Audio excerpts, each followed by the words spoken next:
Isaías, capítulo 6.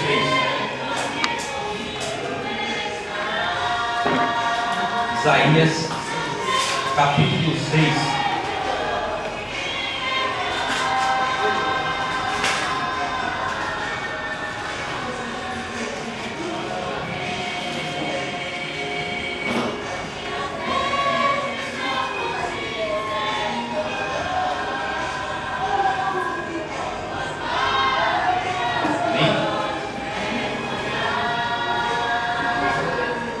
Diz assim, todos acharam? Ainda algumas pessoas olhando. Isaías.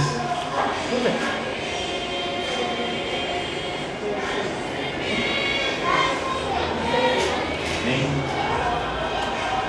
Isaías capítulo 6 diz assim: e no ano em que morreu o rei Uzias, eu vi o Senhor assentado sobre um alto e sublime trono, e o seu séquito enchia o templo, e os serafins estavam acima deles, e cada um tinha 6 asas, com 2 cobriam o seu rosto, e com 2 cobriam os seus pés, e com 2 voavam, e clamavam uns para com os outros, dizendo: Santo, Santo, Santo é o Senhor dos exércitos, e toda a terra enchia da sua glória, e os umbrais das portas se moveram com a voz do que clamava, e a casa se encheu de fumaça. Então disse eu: ai de mim, que vou perecendo, porque sou homem de lábios impuros e habito no meio de um povo de impuro lábio. E os meus olhos viram o Senhor, e o Senhor dos exércitos, mas um dos serafins voou para mim, trazendo na sua mão uma brasa viva, que tirara do altar com uma tenaz. E com ela tocou a minha boca e disse: eis que isto tocou os teus lábios, e que a tua iniquidade foi tirada, e purificado os teus pecados. Depois disso, ouvi a voz que dizia: quem enviarei? Quem há de vir por nós? Então disse eu: eis-me aqui, envia-me a mim. Amém? Estava pensando aqui, irmão, o que eu ia trazer, se eu ia falar sobre em cima de ceia, se eu ia falar sobre cura, se eu ia falar sobre evangelismo, né? Mas aí, eu pensando comigo, e aí o Senhor colocou no meu coração sobre falar sobre encontro com Deus, né? Quais as características de uma pessoa quando ela tem um encontro com Deus? Nós sabemos aqui, irmãos, que o profeta Isaías, ele foi o único profeta messiânico, né, que foi levantado por Deus, né? E o profeta Isaías, irmãos, segundo o relato bíblico, esse profeta aqui, ele já havia profetizado há alguns tempos atrás, né? Mas ele ainda não tinha se relacionado com Deus. Por quê? Porque o profeta Isaías, irmãos, ele era uma pessoa que ainda ele não era totalmente convertido. Por quê, irmãos? Porque ele era uma pessoa que falava a palavra torpe, ou seja, falava palavrão.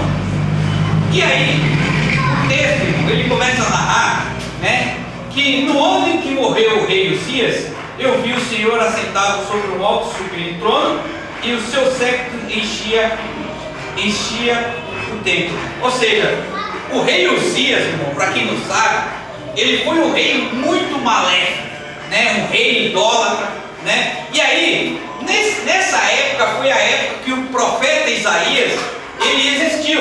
E aí o texto diz que quando o rei Uzias, ele morre, Isaías, né? Ele teve uma visão de Deus.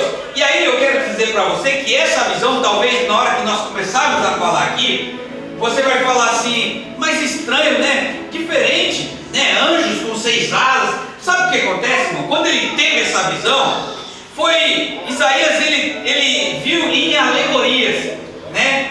Ou seja, numa visão humana, né? E aí, Isaías aqui, ele fala assim, ó, que quando o rei Uzias ele morre, ele viu o Senhor. Ou seja, quando o mal ele vai embora, aí é quando a glória de Deus ela se manifesta. Aqui, irmãos, Isaías ainda ele não tinha tido um encontro com Deus. Mas a partir, né, que o mal saiu, ou seja, a partir do tempo do rei Uzias, que o rei Uzias ele governou e ele foi embora, a Bíblia nos relata que Isaías ele vê a glória de Deus. Ou seja, Deus se manifesta para Isaías, né? Ele vê Deus assentado no seu trono, no alto e sublime trono, né? E aí ele vê o séquito de Deus, e a glória de Deus ela se manifestava ali e enchia todo o templo. E aí ele começa a deparar-se com as visões angelicais. Ele começa a ver serafins ali acima, né, da cabeça de Deus, acima do trono de Deus. E o texto diz que esses serafins eles voavam com 6 asas, ou seja, não era algo natural, irmão, era algo transcendental, não é algo que você vê todo dia. E aí o texto diz que esses anjos, né, 2 eles cobriam o seu rosto, com 2 eles voavam e 2, né, ele cobria os seus pés. E aí, irmão, uma característica de uma pessoa que quando ela não conhece a Deus é o que? Ela fazer tudo aquilo que desagrada a vontade de Deus, né? Você vê uma pessoa que não tem Deus na sua vida, ele faz tudo aquilo de errado. Você vê que Isaías aqui, mesmo ele sendo um profeta, mesmo ele estando na casa de Deus, Isaías ainda ele mentia. Olha aqui, ó. E os serafins estavam acima deles, cada um tinha 6 asas, e com 2 cobriu o seu rosto, e seus pés, 2 cobriu os seus pés, e com 2 voavam, e clamavam uns aos outros, dizendo: Santo, Santo é o Senhor dos exércitos, e toda a terra se enchia da sua glória. E os umbrais da porta se moveram com a voz do que clamava, e a casa se encheu da sua fumaça. Então eu disse: ai de mim que vou perecendo, porque sou um homem de lábios impuros e habito no meio de um povo de impuro lábio. E aí o que acontece aqui, irmão? Isaías aqui, até no entanto, ele não tinha reconhecido, né, a sua condição. Porque a pessoa, quando ela não tem um encontro com Deus, ela não conhece a sua condição, ela não conhece a sua natureza. Você vê uma pessoa aí fora aí que não tem Deus no coração, vamos supor, ele mata uma pessoa agora aqui, para ele é normal. Essa semana eu estava na minha casa, e aí o Juninho pegou e estava mexendo na internet, e aí ele mostra um vídeo para mim e para o Jonathan. Acho que a Amanda estava perto também. Um lutador de jiu-jitsu. O que ele faz? Ele chega ali, gruda o rapaz pelo pescoço e mata o rapaz, não mata leão. Ou seja, ele gruda, quando o rapaz ele desfalece, ele continua apertando o pescoço do rapaz, a perna do rapaz vai esticando, até ele chegar ao óbito. Então a pessoa, irmão, que ela não tem Deus na vida, ou seja, isso para ela é uma coisa normal. Isaías, até ele não tem encontro com Deus, o que aconteceu aqui? Ele mentia discriminadamente, para ele era algo normal. Só que a Bíblia diz que quando ele viu a Deus, quando ele teve esse encontro com Deus, aí o que ele faz? Ele reconhece o quê? A sua condição. E qual que era a condição de Isaías? De pecador. Ou seja, Isaías reconhece que ele era um homem de lábios impuros, porque até no entanto, no tempo que ele não tinha tido um encontro com Deus, ou seja, ele nunca reconheceu isso. Mas quando ele se encontrou com Deus, o que ele faz? Eu estou perecendo, eu estou frito, porque eu sou um homem de lábios impuros e habito no meio de um povo de impuros lábios. Ou seja, ele reconhece a sua condição e reconhece que o caminho a qual ele estava percorrendo não era um caminho bom. Ou seja, as companhias que ele estava andando não eram uma companhia de bem. Haja dito que Salmo, acho que capítulo 1, diz assim, feliz, em algumas traduções está bem-aventurado. Bem-aventurado o varão que não anda segundo o conselho dos ímpios, nem se assenta na roda dos escarnecedores, nem se detém no caminho dos pecadores. Ou seja, você quer ser uma pessoa feliz, meu irmão? Não se assente na roda dos escarnecedores, não se detém no caminho dos pecadores. E aí o texto ele continua falando: antes o seu prazer na lei, e na lei do Senhor medita de dia e de noite. Ou seja, a pessoa, quando ela tem um encontro com Deus, irmãos, quando ela tem um relacionamento profundo com Deus, o prazer dela é meditar na palavra de Deus. Ou seja, é conhecer os estatutos do rei. Ou seja, é estar na presença de Deus. Ou seja, é esmiuçar a palavra de Deus. Por que muitas das vezes você vê algumas pessoas vazias, irmão, dentro da igreja? Pessoas que muitas das vezes você fala assim: olha, fala isso, eu não consigo falar. Sabe por quê, irmão?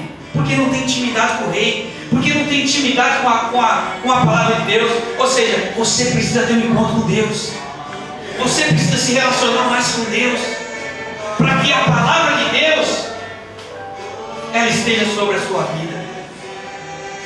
Eu estava vendo Romanos capítulo 14, né?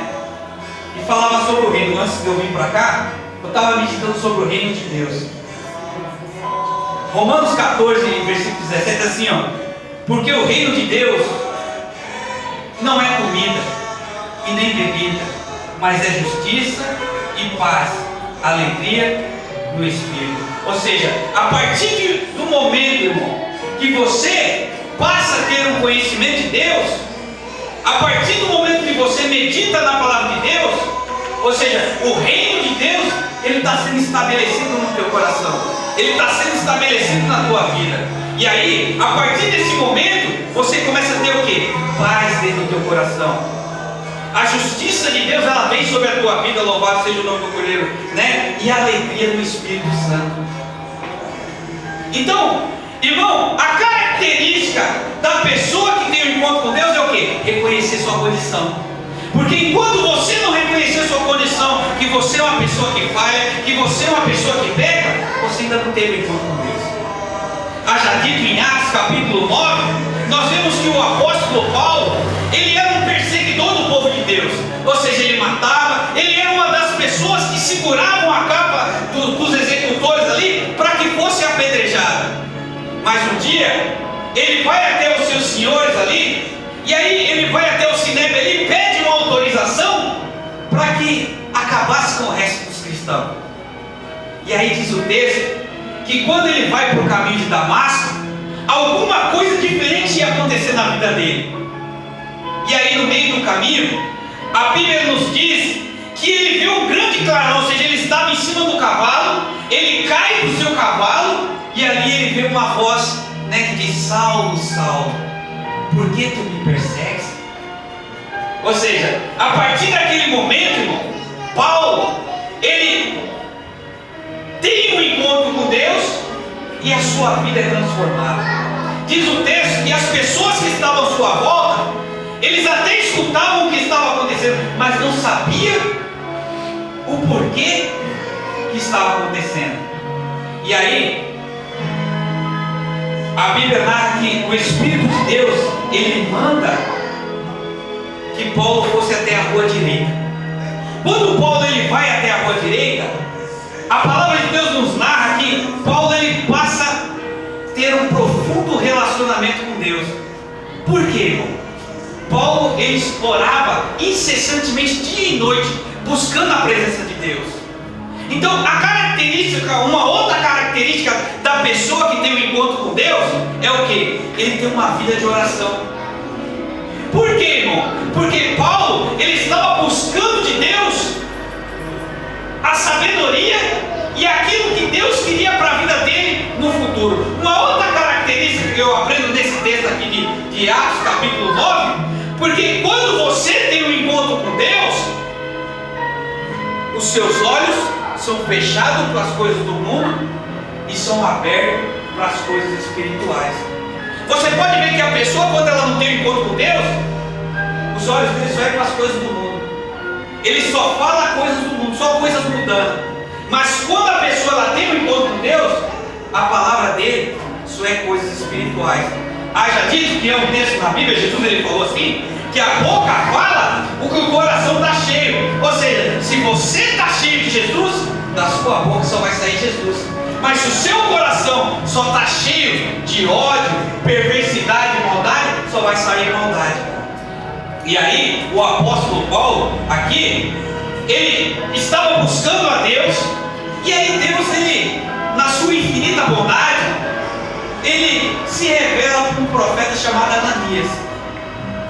E aí, irmãos, a Bíblia diz que Deus, ele manda que Ananias fosse até lá. Vai até a rua direita, porque tem um homem por o nome de Saulo, e lá você vai orar por ele, né? E aí, quando Ananias ele fica sabendo que é Saulo, o que ele faz? Não, eu não vou. Eu não vou lá, porque eu tenho sabido da fama desse homem. Ele tem perseguido, tem matado o povo de Deus. Eu vou dar só uma palhinha aqui, irmão, para nós, uma paradinha aqui. Você sabia que às vezes, nos dias de hoje, nós temos a mesma característica desse profeta Ananias? Ou seja, somos homens de Deus, somos mulheres de Deus, mas ainda estamos como o profeta Ananias. Deus está falando assim, vai até naquele local e prega meu evangelho para aquela pessoa. Ah, sim, eu não vou não, porque eu não vou lá, porque eu sei da fama daquela mulher, eu sei da fama daquele homem. E na verdade, irmão, Deus não quer que nós agimos assim. E aí Deus ele repreende o profeta Ananias e fala assim, não, você vai lá, porque eu estou te mandando, porque esse homem, ele vai ser um instrumento poderoso nas minhas mãos. Ou seja, ele vai sofrer por amor ao meu evangelho. Então, a pessoa, irmão, quando ele tem um encontro com Deus, uma outra característica é o que? Ela padecer pelo evangelho de Cristo. Jesus ele disse assim, que se nessa vida você perder o amor, você perder a sua vida por amor dele, ou seja, você já encontrou. Isaías, ele se transformou um grande profeta de Deus. Sabe por quê? Porque ele reconheceu sua condição. Porque quando ele se encontrou com Deus, a Bíblia nos diz que ele declara a sua limitação, ou seja, a sua dificuldade para Deus. O que é que eu aprendo aqui, irmãos? Para Deus ele me usar, para Deus ele transformar a minha vida, se eu quero ser um instrumento poderoso na mão de Deus, primeira coisa que eu tenho que fazer, reconhecer a minha condição. A segunda, confessar a minha iniquidade. Não tem como, irmão, Deus ele me usar, não tem como Deus ele te usar, se você não reconhecer sua condição e não confessar sua iniquidade.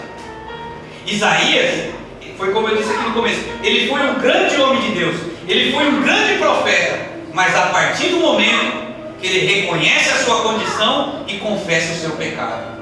Aí, irmãos, quando ele reconheceu sua condição, sabe o que Deus faz? Deus manda que um anjo toque na sua iniquidade. E qual que é a iniquidade de Isaías? Ou seja, a língua. Falava o que não devia falar. Tocou nos lábios dele. Eu não sei como é que está a sua condição no dia de hoje. Eu não sei como é que está a sua vida. Mas Deus, ele é poderoso para tocar naquilo que tem te atrapalhado, naquilo que tem atrapalhado o teu ministério. Você vê que Jacó, quando ele estava lá no Val de Jabó, a Bíblia diz que ele teve um encontro com o anjo de Deus ali. E o anjo tocou no ponto certo, na juntura da coxa de Jacó. Ou seja, Jacó, por o resto da sua vida, ele foi marcado por Deus. Quem sabe Deus hoje ele quer te marcar através do encontro que ele vai ter com você nesse dia de hoje. E aí, olha só, Isaías, após ele confessar, após o anjo tocar nos seus lábios, aí ele ouviu uma voz. Ele ouve a voz de Deus. E aí Deus, conversando com uma outra pessoa, olha só o que ele disse, né? A quem enviarei? Quem há de ir por nós? E aí Isaías, ele se coloca na posição de adorador. Ou seja, após ele ter tido um encontro com Deus, ele se posiciona na pessoa de Deus, ou seja, ele volta para a pessoa de Deus, e aí ele se coloca na posição de adorador e fala: Senhor, eis-me aqui, envia-me a mim. Ou seja, a Bíblia nos relata, irmãos, que Isaías, ele foi um dos grandes profetas que existiu até os dias de hoje. Deus, ele quer te usar. Deus, ele quer te transformar você, mas é necessário que você tenha verdadeiramente um encontro com Deus. Ou seja, Moisés, irmão, quando ele estava ali no Monte Horebe, a Bíblia diz que Moisés ainda também não tinha conhecido a Deus. Só que aí Deus se apresenta a Moisés.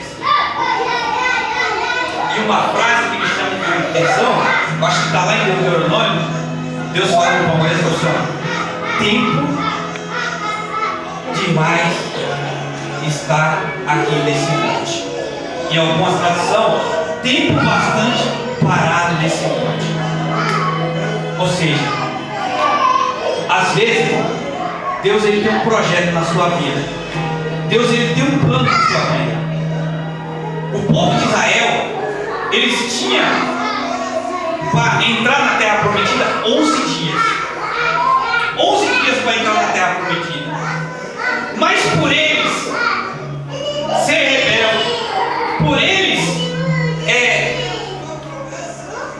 pelo menos eles tinham de percorrer o caminho a qual Deus tinha designado para eles, ou seja, Deus fez eles dar a volta. Sabe quanto tempo eles ficaram para chegar na terra prometida? 40 anos. Quem sabe Deus está falando para você aqui no dia de hoje: tempo demais, tempo bastante parado aqui nesse local. Quem sabe que o projeto que Deus tem na tua vida seja para pouco tempo, mas devido, irmão, à iniquidade, devido ao pecado,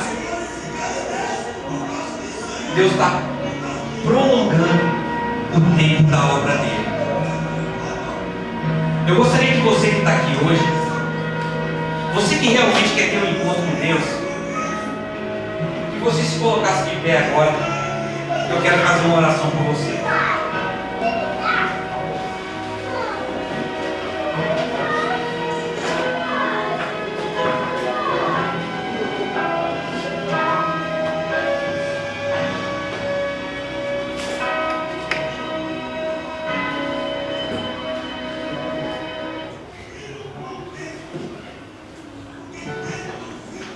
Aí eu quero fazer uma pergunta aqui, ousada.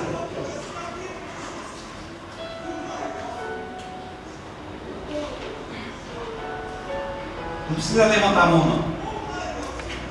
Quem acha que Deus tem um chamado na sua vida? Quem acha que Deus precisa mudar algo em você para que a obra dele se conclua na sua vida? Aí eu quero te fazer um convite para você. Você que realmente quer ter um encontro com Deus. Você que realmente quer que Deus te marque você, assim como marcou Jacó, assim como transformou a vida de Isaías, assim como transformou a vida de Paulo ali na cidade de Damasco, assim como ele se encontrou com essas pessoas. Você que quer ter esse encontro, eu quero te convidar você a vir aqui na frente aqui.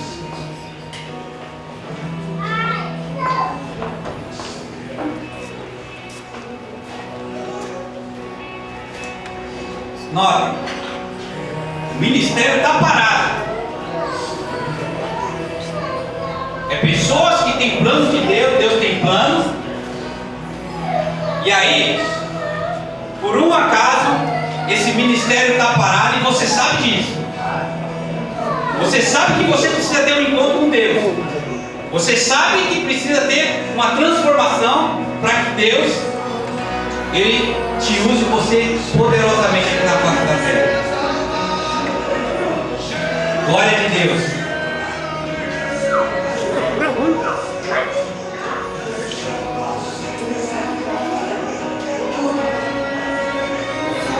Chega mais para frente aqui, irmão. Bem perto do altar.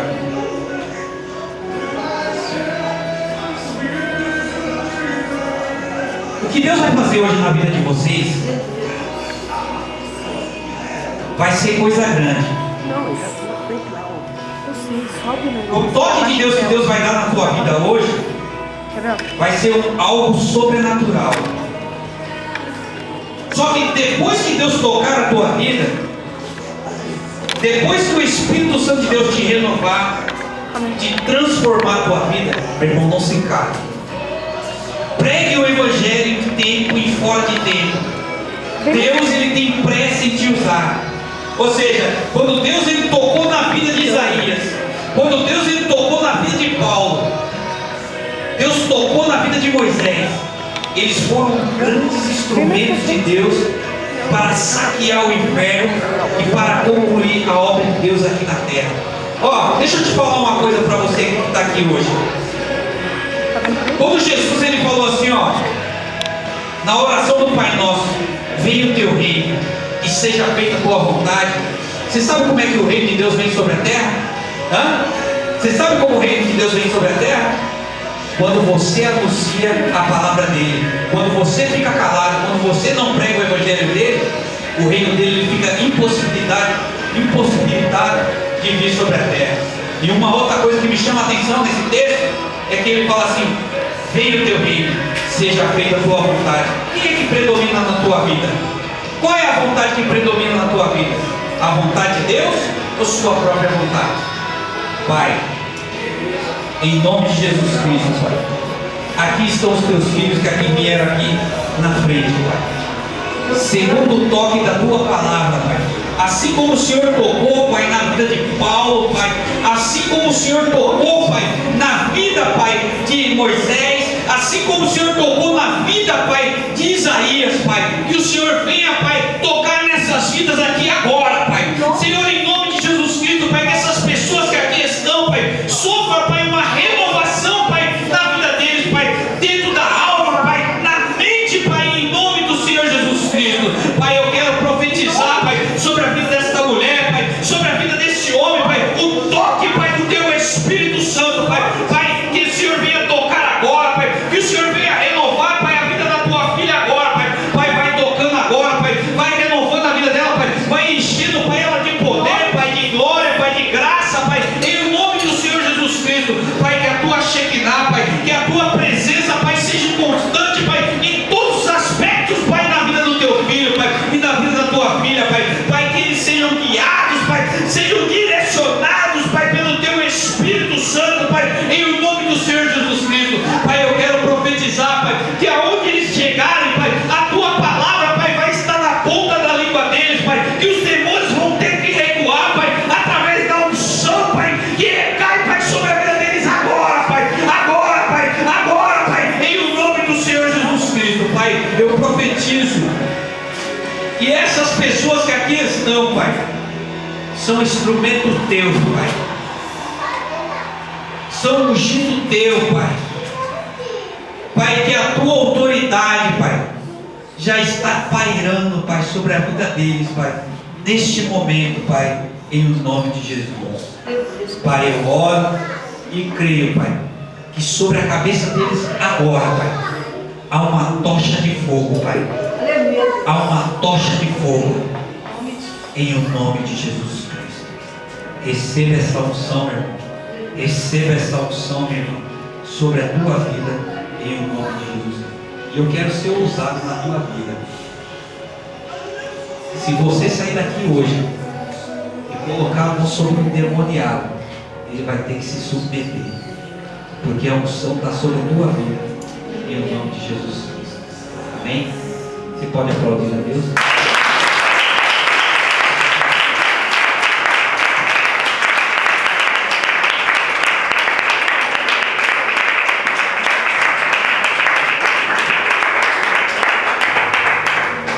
Estou com a garganta seca aqui, irmão. Amém? Por esse tarde.